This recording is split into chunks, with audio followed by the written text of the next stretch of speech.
Shalom, selamat malam Bapak Ibu yang dikasihi Tuhan.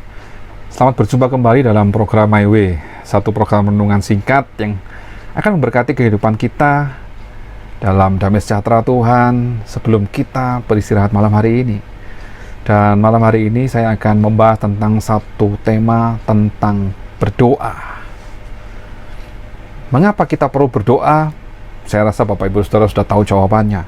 Doa bukan sesuatu hal yang hanya rutin harus kita lakukan, tetapi doa ini merupakan satu langkah iman di mana kita berkomunikasi dengan Tuhan sebagai Allah dan Juru Selamat di dalam kehidupan kita. Doa ini penting sekali supaya kita juga bisa mengerti apa yang menjadi kehendak Tuhan di dalam kehidupan kita.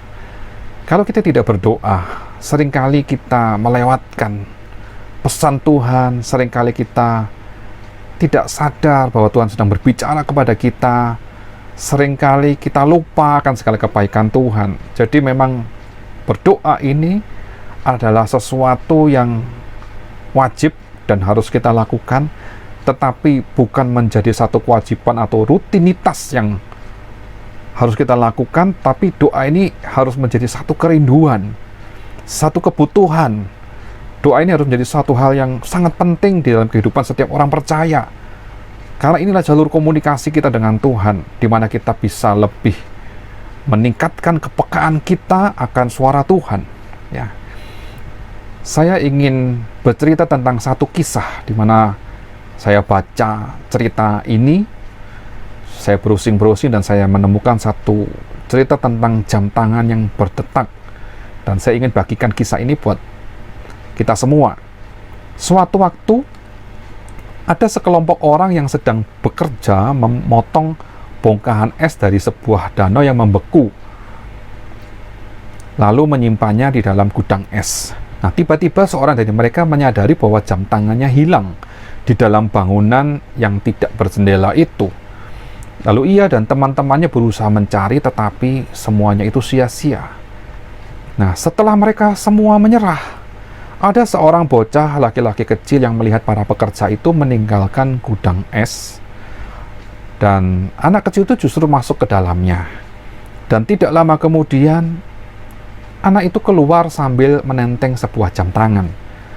Ketika ditanya, bagaimana ia dapat menemukannya? Bocah itu menjawab, "Aku hanya duduk, lalu diam. Dan tak lama kemudian, aku bisa mendengar jam tangan itu berdetak." Alkitab banyak berbicara tentang pentingnya kita berdiam diri di hadapan Tuhan. Karena ada beberapa kisah di dalam Alkitab bahwa Allah berbicara lewat bisikan yang lembut. Dalam 1 Raja-Raja 19 ayat 12, di situ kita bisa membaca ceritanya. Bahkan di tengah-tengah kesibukan kita, makin sibuk kita, makin kita sulit untuk mendengar suara Tuhan. Tetapi apabila kita berhenti dan mengambil waktu tenang atau saat teduh bersama Dia, bersama dengan Tuhan, maka firman-Nya itu akan mulai muncul. Perkataan Tuhan akan mulai terngiang kembali. Dan di dalam hati kita bisa mendengar suaranya yang lembut memanggil kita. Suaranya yang lembut sedang menegur kita. Bapak Ibu sudah dikasihi Tuhan, berdiam dirilah di hadapan Tuhan. Jadi kalau kita berdoa, mari kita datang kepada Allah dengan kerendahan hati, dengan kesungguhan jiwa kita. Tidak hanya kita yang terus berbicara, berdoa, memohon ini, memohon itu, lalu mungkin juga kita berkeluh kesah kepada Tuhan, lalu mungkin juga kita memuji Tuhan, menyembah Tuhan, tetapi ada kalanya, ada saatnya kita berdiam diri sejenak untuk mendengarkan bisikan yang lembut di dalam hati kita, di mana Tuhan akan bekerja.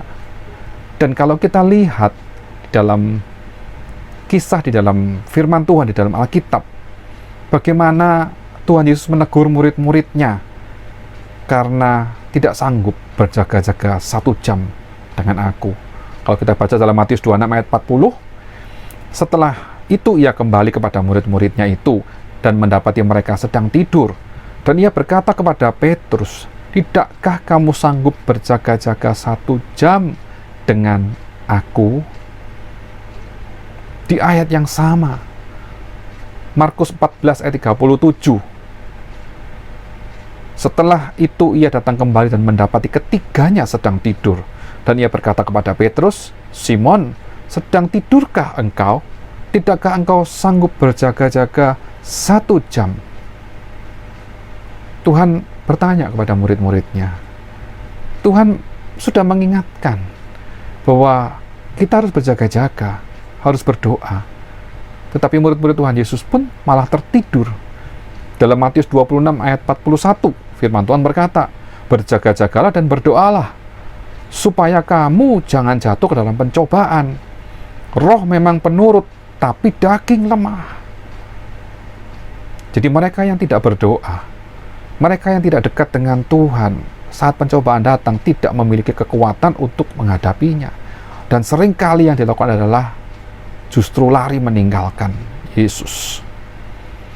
Ada banyak orang Kristen yang aktif dalam kesibukan, aktif dalam pelayanan dan pekerjaan rohani di gereja, sehingga mereka tidak punya waktu untuk berdoa. Mereka berpikir bahwa mereka sudah aktif di gereja, sudah melayani Tuhan, dan Tuhan pasti tahu kalau mereka capek. Jadi tidak berdoa juga tidak apa-apa, berdoa singkat juga tidak ada apa-apa. Lalu mungkin kalau berdoa hanya menyebutkan permintaan-permintaan saja. Mereka lupa bahwa kehidupan kita ini tidak bisa dijalani tanpa doa. Pelayanan yang dilakukan pun tidak bisa dijalani tanpa doa.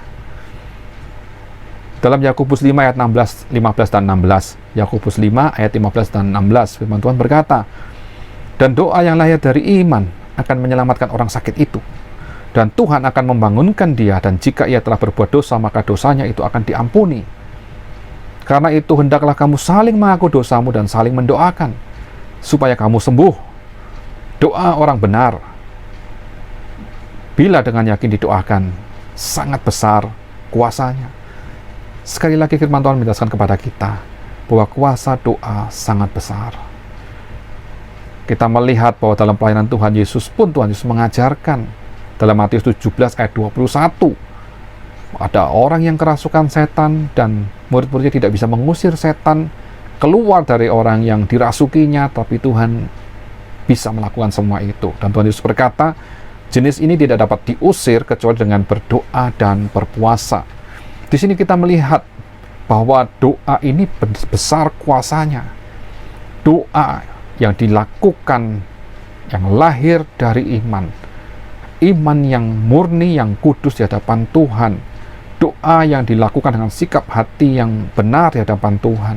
Jika ada dosa dan kesalahan, kita minta ampun kepada Tuhan. Hidup kita dibenarkan.